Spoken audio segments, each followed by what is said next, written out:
everyone, Aisha here. So it's so interesting because I have this nice little head band on to try and hold my hair down because this is literally the best that my hair has looked in about a week. Because I literally at this point in time cannot do my own hair because I fell a few days ago, probably more than a few days ago now. And I fell on my arm in such a way that really limited my mobility, kind of walking around like a T-Rex arm right now. And it was very painful. Praise be to the Lord. It's not broken, but just the pain and the injury has impacted my ability to do basic things like do my own hair, to be able to get dressed, although I'm finally now getting to the point where I can get dressed without help. So it's just been an interesting last few days, and not to mention a very difficult and very painful last couple of days. And so just having to slow down a bit, needing to ask for help has been a very big challenge. But one of the things that the Lord began to reveal to me during this is just how much of a parallel it was for when I fell, injured my arm, and the process of getting back up again, how that relates to life. And so I have been having a hard time going to sleep because there wasn't really a good way for me to fall asleep without being in severe pain. And I don't know what was going on with the meds, but the meds didn't seem to be working. So it would be excruciating pain just trying to do basic things like go to sleep on top of not being able to do my own hair, hence the head wrap. But I really wanted to get this revelation to you today. And so a few days ago, I ended up dozing off, and I thought that I was all good to be able to go to sleep. Dozed off, and when I woke up, just the way my arm had been in the process of going to sleep, I literally could not get up.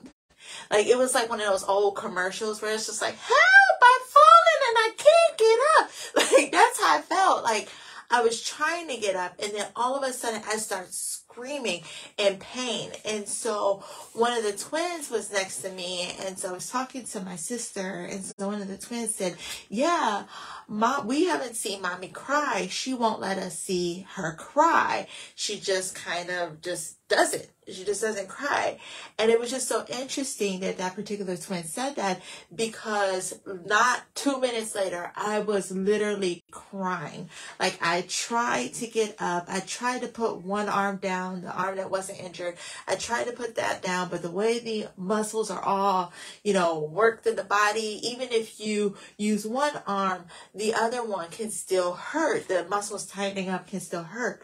And so I'm trying to get out the bed, and I'm just having this hard, difficult time getting out the bed. And at this point, I'm crying because I'm stuck and I cannot get out the bed. I was trying not to cry, but eventually I literally just screamed, somebody help me!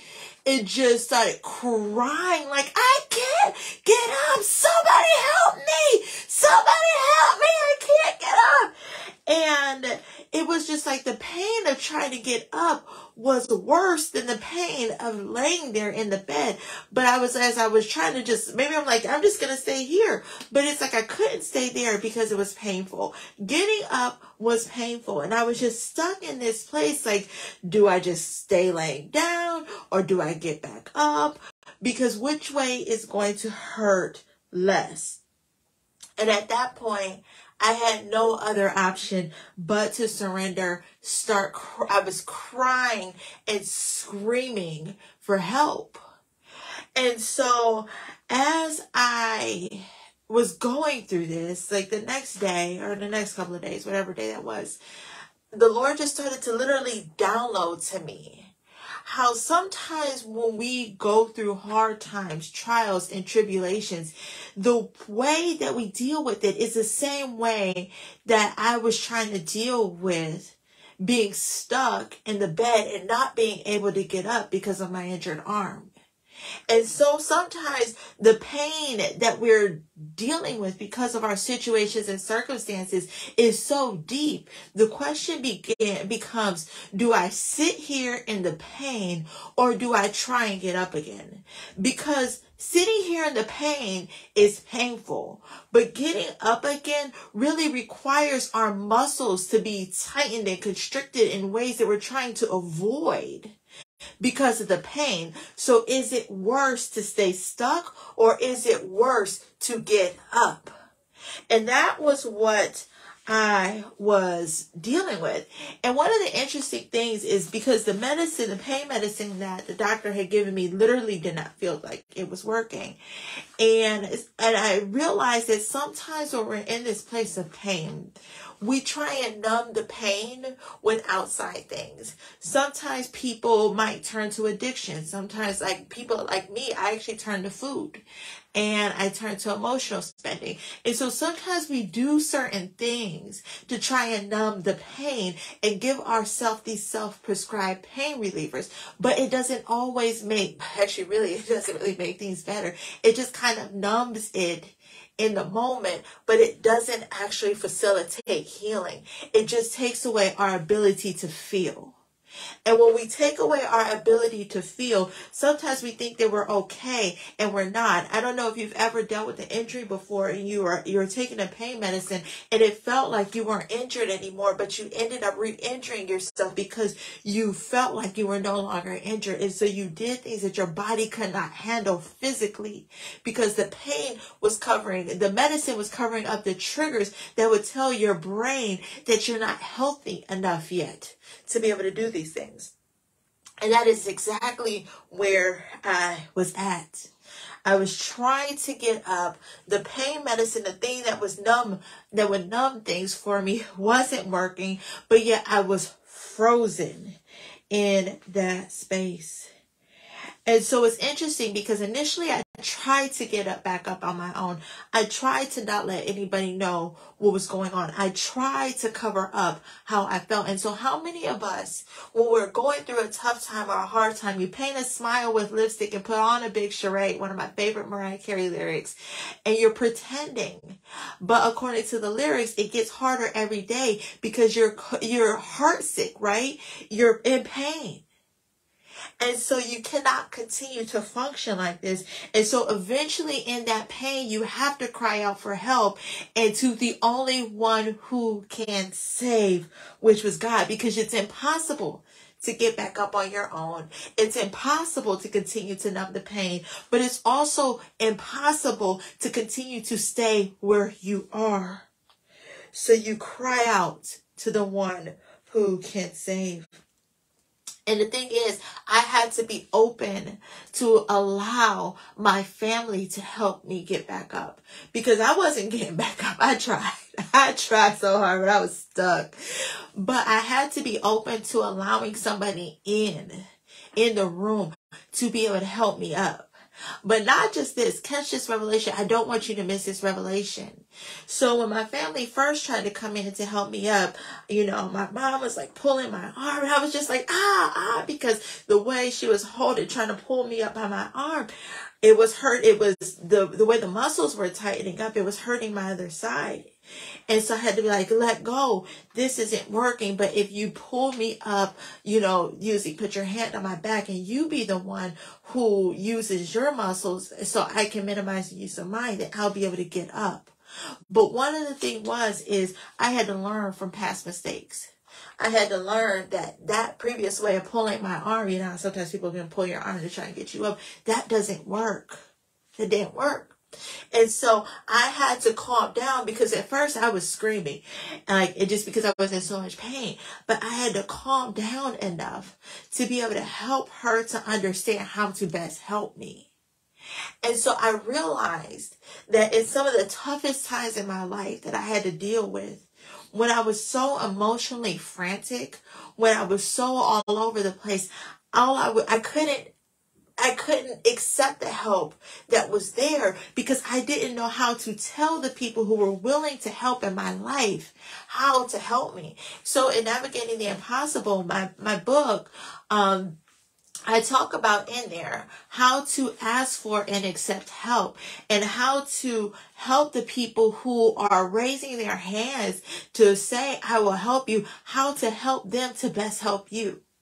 Because sometimes if we're all over the place, if we're so focused on our pain, if we're so focused on our situations, we're unable to receive the help that is available. And sometimes we can falsely believe that we're in this by ourselves, and we're not. It's just the people who are around us don't know how to help. Because at first my family standing around like looking at me because they didn't know how to help.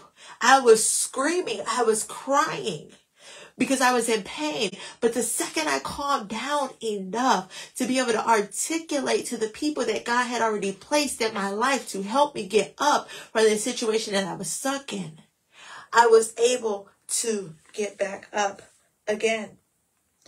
And I think about it because sometimes we don't allow God's people to help us.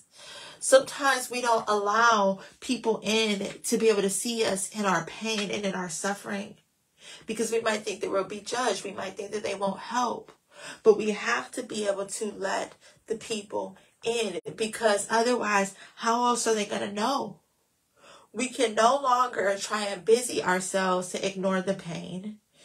We can no longer just continue to suffer hoping that it will go away. We can no longer try to get back up on our own. And we can no longer isolate ourselves from those who God has placed in our lives to be able to help us. And as I was reflecting back on this a little bit more as well, I was thinking about the time, and I talked about this in a video, when I was dealing with suicidal ideation.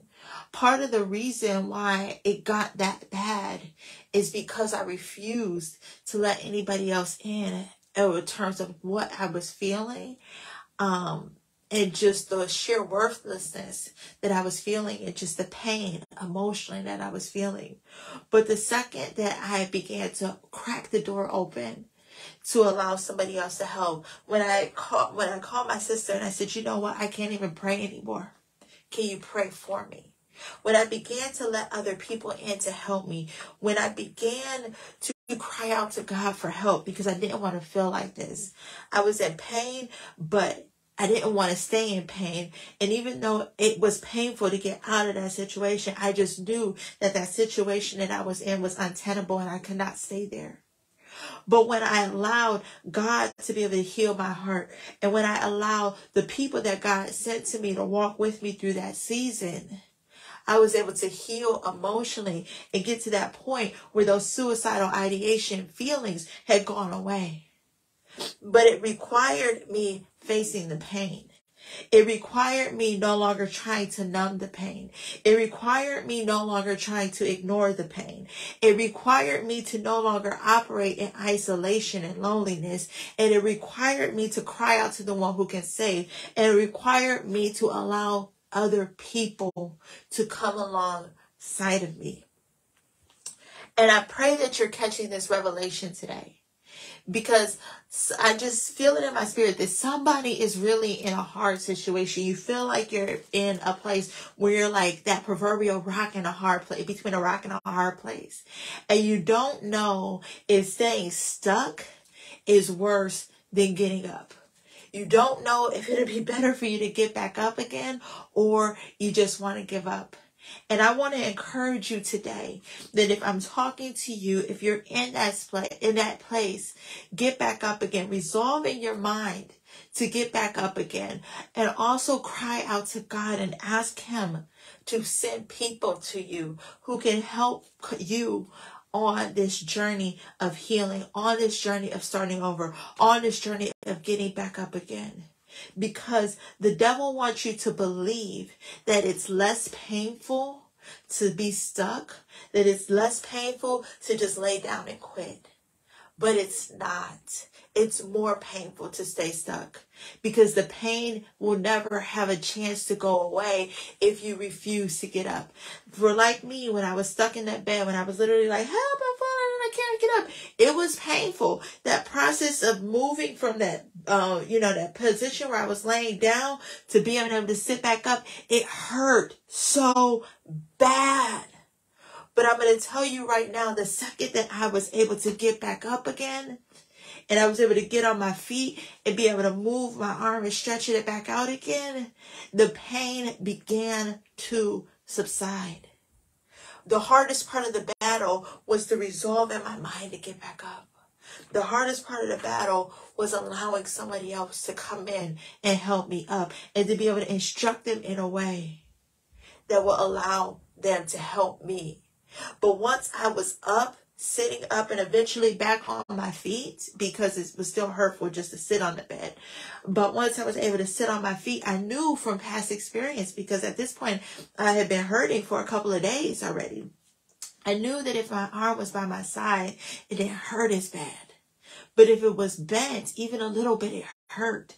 And so me sitting on the bed, it required my arm to have a bend to it. And so once I was able to get back up and be able to stand straight up and be able to lay my arm down at my side, I was fine. Well, not really fine. It still hurt, but not as bad. But I say that to say, don't stay stuck.